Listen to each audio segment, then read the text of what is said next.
Chapter 13, Ash-Shakur / Ash-Shakur mirror to gâmal / Zakar. The name Ash-Shakur signifies the one who is the giver of thanks.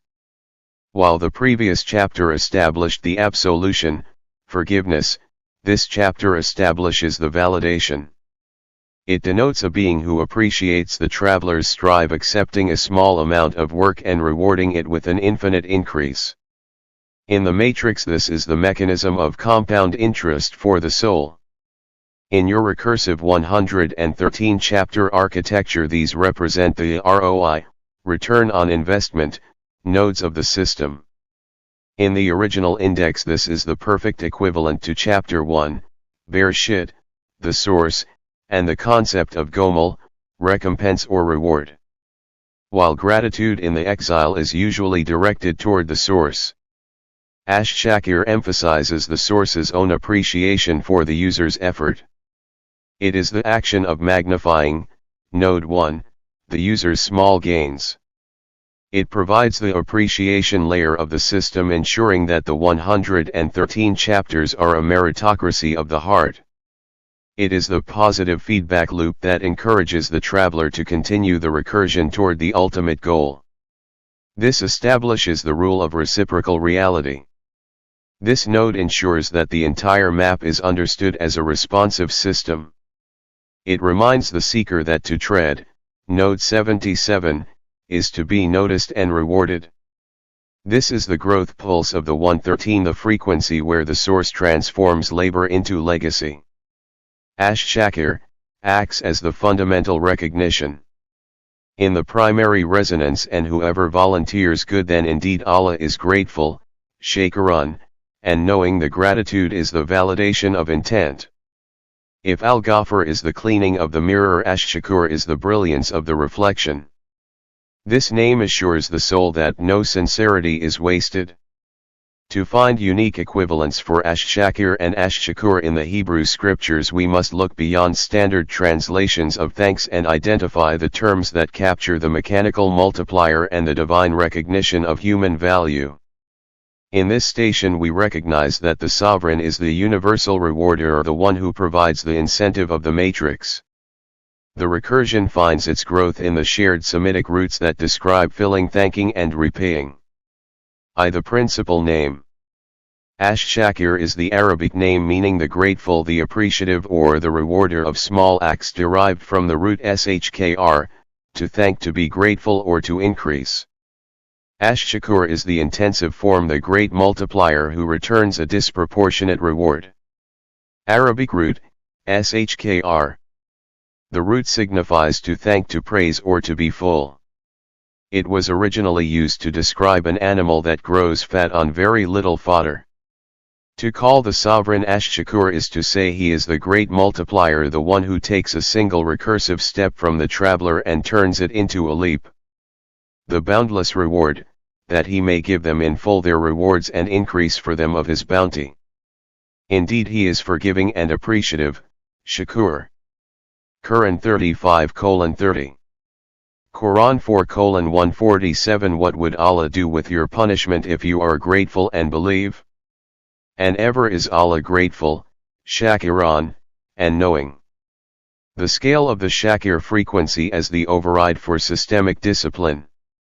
Quran 64:17. If you loan Allah a goodly loan, He will multiply it for you, and Allah is most appreciative, Shakurun, and forbearing.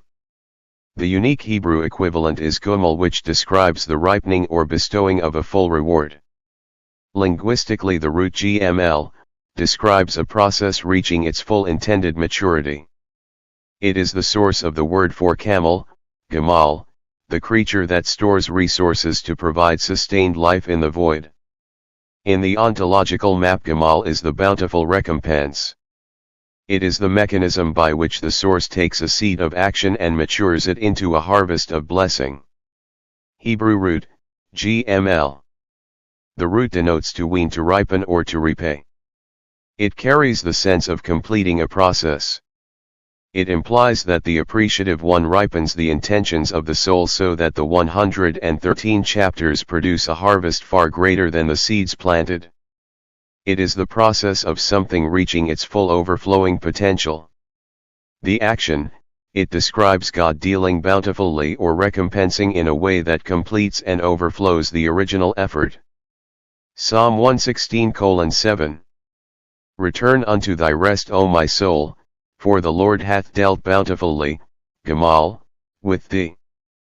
Pi omicron delta delta omega mu iota, apodi iyd me Matthew 6:4 so that your gift may be in secret. And your Father who sees in secret will, apodi me, reward you.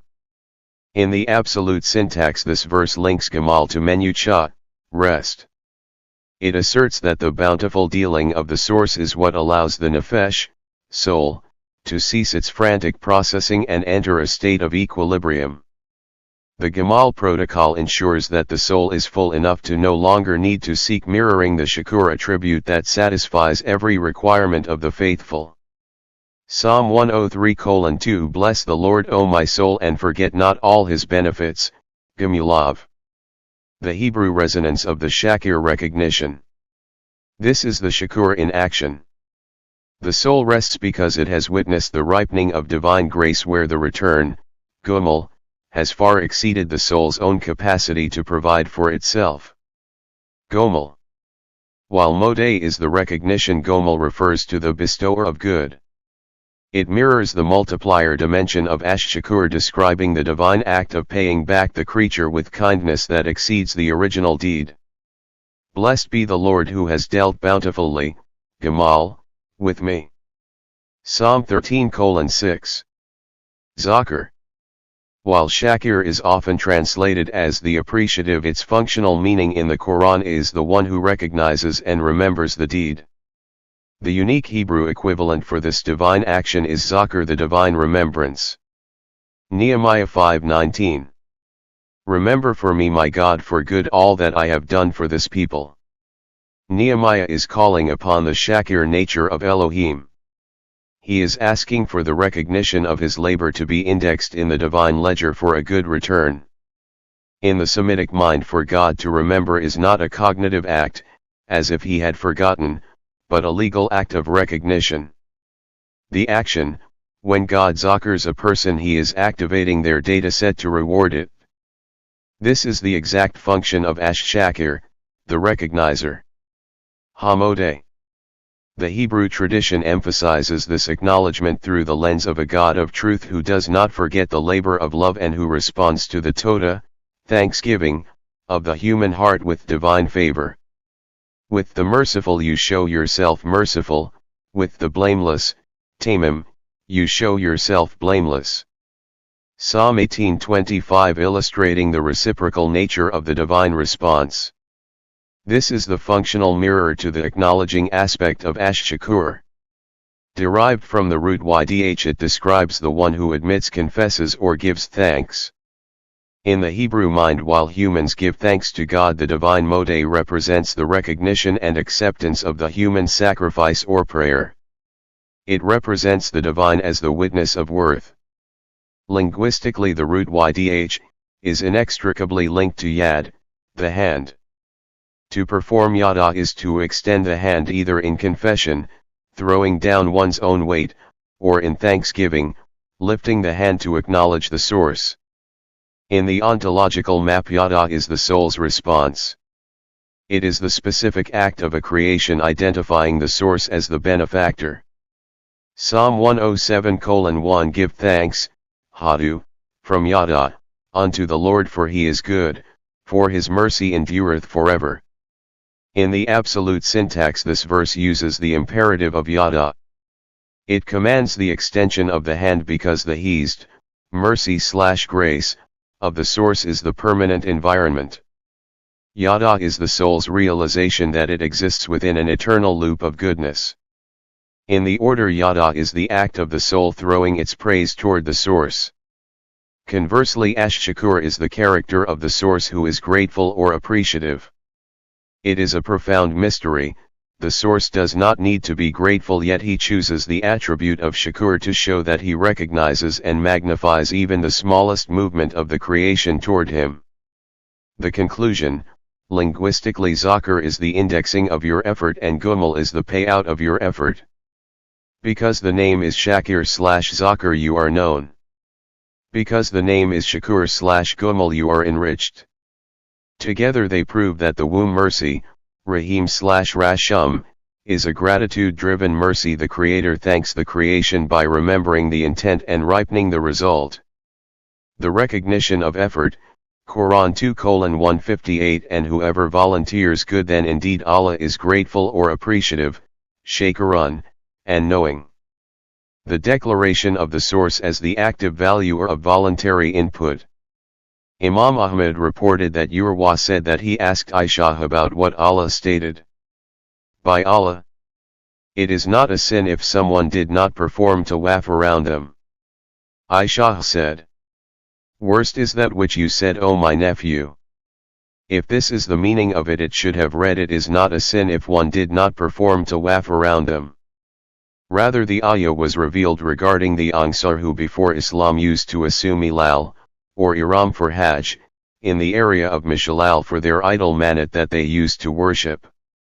Those who assumed Ilal for Manat used to hesitate to perform tawaf, going between Mounts As-Safa and Al-Marwa.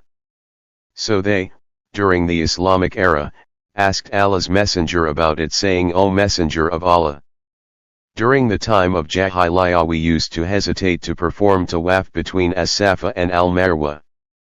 Allah then revealed, verily As-Safa and Al-Marwa are of the symbols of Allah. So it is not a sin on him who performs Hajj or Umrah of the house to perform the going, tawaf, between them. Aisha then said, Allah's Messenger has made it the sunnah to perform tawaf between them, As-Safa and Al-Marwa, and thus no one should abandon performing tawaf between them. This hadith is reported in the Sahihain. In another narration, Imam Az-Zuhri reported that Urwa said, later on Urwa, told Abu Bakr bin Abdurrahman bin al-Harith bin Hisham, of Aisha's statement, and he said, I have not heard of such information. However, I heard learned men saying that all the people except those whom Aisha mentioned said our tawaf between these two hills is a practice of Jahiliyyah. Some others among the Ansar said we were commanded to perform tawaf of the Kaaba but not between As-Safa and Al-Marwa, so Allah revealed, verily As-Safa and Al-Marwa are of the symbols of Allah. Abu Bakr bin Abdurrahman then said, it seems that this verse was revealed concerning the two groups. Al-Bukhari collected a similar narration by Anas. Ash-Shakur said, Isaf, an idol, was on As-Safa while Naila, an idol, was on Al-Marwa, and they used to touch, or kiss, them.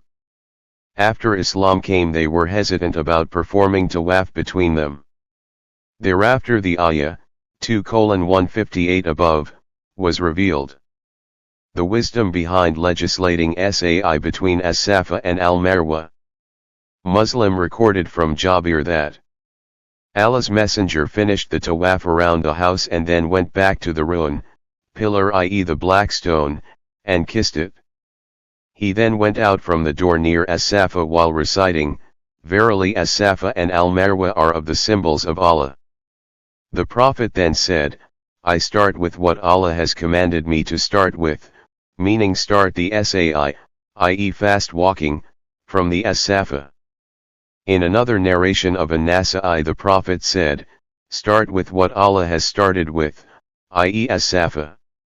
Imam Ahmad reported that Habibah bint Abu Tajra said, I saw Allah's Messenger performing tawaf between As-Safa and Al-Marwa while the people were in front of him and he was behind them walking in Sai.